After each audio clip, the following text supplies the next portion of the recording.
Ration card ધારકો આ જાણી લો, ઘઉં ખાતા પહેલા આ જાણો, ટૂલ કિટ સહાય મળશે, રાશન નહીં પૈસા મળશે અને ચૂંટણી આવતા મોટો નિર્ણય વગેરે વિશેની રેશન કાર્ડને રિલેટેડ અપડેટ વિશે આપણે આજના વિડીયોમાં જોવાના છીએ. તો વિડીયો છેલ્લે સુધી જુઓ અને જો તમે અમારી આ ચેનલ પર નવા હોય તો ચેનલને જરૂરથી સબસ્ક્રાઈબ કરી નાખજો.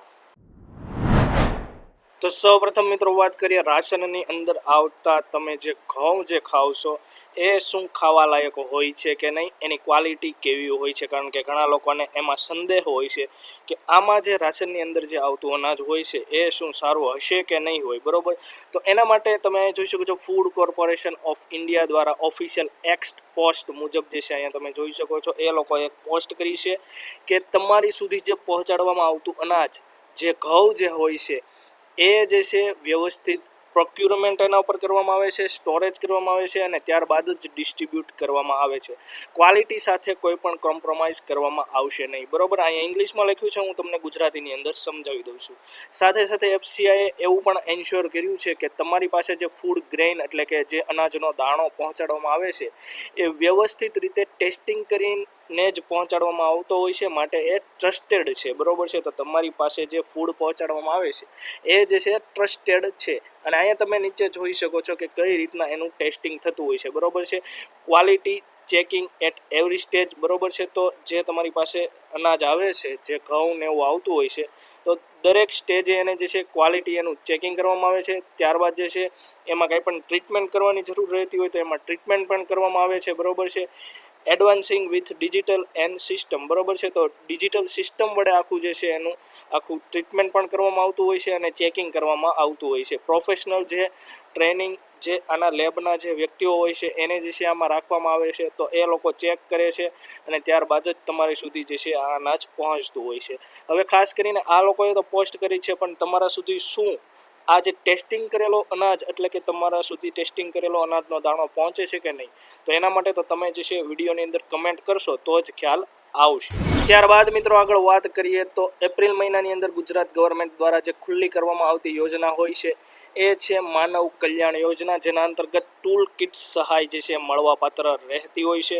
તો હજુ સુધી આ યોજના શરૂ થઈ છે કે નહીં તેની વાત કરીએ તો અહીંયા તમે જોઈ શકો છો એની ઓફિશિયલ પોર્ટલ ekutir.gujaratgovernment.in, બરોબર છે. તો ત્યાં તમે આવીને જે છે commissioner of cottage and rural industry એમાં જે છે ક્લિક કરશો તો અહીંયા તમને માનવ કલ્યાણ યોજના જોવા મળશે અને અહીંયા તમે જોઈ શકો છો ક્લોઝ. તો આ યોજના હજુ સુધી પણ ગવર્મેન્ટ દ્વારા શરૂ કરવામાં આવી નથી. એપ્રિલ મહિનામાં જનરલી જે છે દર વર્ષે જે છે આ યોજનાને ઓપન કરી દેવામાં આવે છે, પરંતુ આ વર્ષે જે છે શરૂ કરવામાં આવી નથી. ચૂંટણીનો માહોલ છે તેના કારણે અત્યારે કદાચ જે છે ચાલુ કરવામાં ના આવ્યું હોય તો ટૂંક સમયમાં આ યોજના શરૂ થઈ શકે છે. અહીંયા તમે જે છે ન્યૂઝની અંદર અહીંયા તમે જોઈ શકો છો 11/4/2025, તો 2025માં 4 એટલે કે એપ્રિલ મહિનામાં જે છે આ યોજના શરૂ થઈ ગઈ હતી. અહીંયા તમે જોઈ શકો છો, બરોબર. ઓનલાઈન પોર્ટલ ખુલ્લું મૂકવામાં આવ્યું હતું, બરોબર છે. પરંતુ આ વર્ષે જે છે હજુ સુધી પણ આ પોર્ટલને ખુલ્લું મૂકવામાં નથી આવ્યું. તો ગવર્મેન્ટને એક એ જ સવાલ રહ્યો કે હવે જે છે ટૂંક જ સમયમાં જે છે આ યોજના શરૂ કરી દેવામાં આવે.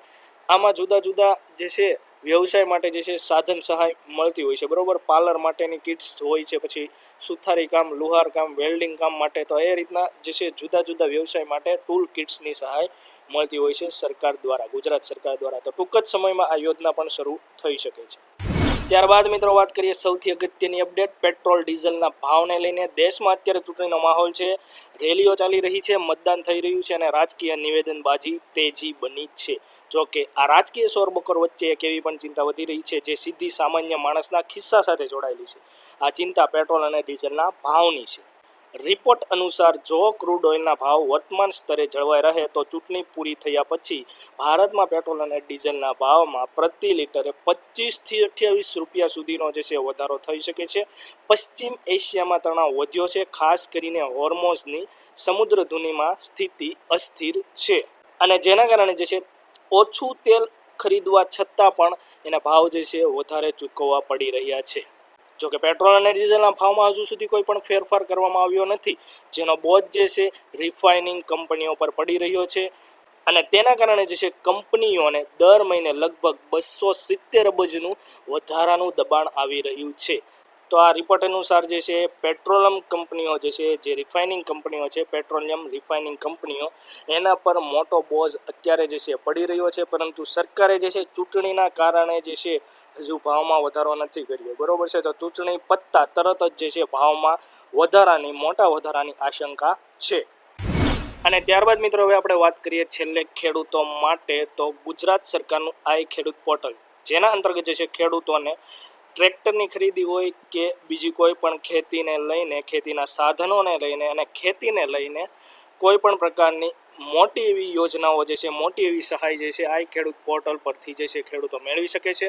તો એના માટેનું જે પોર્ટલ છે એ તમે જોઈ શકો છો. છેલ્લી તારીખ હવે જે છે 26/4/2026 સુધી જે છે ખુલ્લું મૂકવામાં આવવાનું છે, એટલે કે થોડાક દિવસો જ રહ્યા છે. તો આમાંથી તમને આ યોજનામાંથી તમારે જે છે આ ખેડૂતમાંથી જે છે તમારે લાભ લેવો હોય તો હવે જે છે થોડાક જ દિવસો રહ્યા છે. એમાં તમે યોજનાની અંદર ખેતીવાડીની યોજનામાં આવશો તો ત્યાં તમને જુદી જુદી યોજના જે છે જોવા મળશે, બરોબર છે. અહીંયા તમે જોઈ શકો છો ટ્રેક્ટરની સહાય, બરોબર, ટ્રેક્ટર ખરીદી માટેની સહાય અહીંયા તમે જોઈ શકો છો. તો એમાં જે છે 1 લાખ રૂપિયા સુધીની, બરોબર છે. તો આમાં તમે જોઈ શકો છો મોટી સહાય મળતી હોય છે. મોટો જે છે સહાયની અંદર જે એમાં રકમ હોય છે એ મોટી હોય છે, બરોબર, ટ્રેક્ટર માટે હોય છે. પછી બીજી અહીંયા તમે જોઈ શકો છો, બરોબર છે. તો ઘણી બધી એવી જે છે સહાય તમને આની અંદર મળશે. તો તમારે લાભ લેવો હોય તો વહેલા છતાં લઈ લેજો. 26/4/2026 સુધી જે છે આ પોર્ટલ ખુલ્લું રહેવાનું છે.